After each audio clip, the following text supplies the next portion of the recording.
Hey, what's up YouTube? We have some exclusive breaking news coming from courtesy to 9 to 5 Google that the Pixel 6 will be powered by a new Google made Whitechapel chip. This is going to be the chip that is going to be made with the collaboration with Samsung, and that is going to be absolutely great news. Imagine the possibility of having Google with their own custom chipset, and it's going to be coming with its own custom software.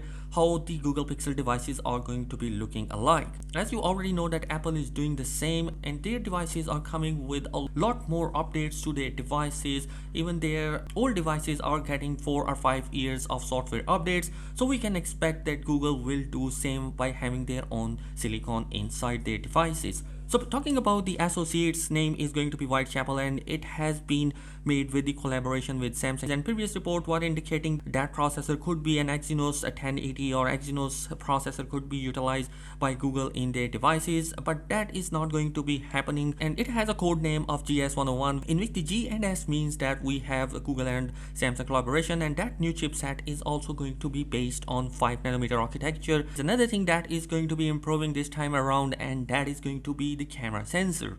Yes, the camera sensor in the Google upcoming Pixel devices are going to be expected to be updated, and these new sensors might be coming from the Samsung just because the fact they have collaboration with them.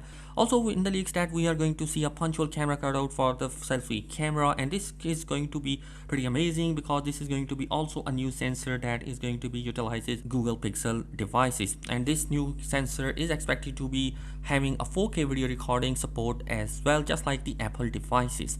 So guys, I am pretty much excited about this new information that has been arrived for Google devices. Anyhow guys, let me know your thoughts in the comment section below. What do you think this new chipset is going to provide?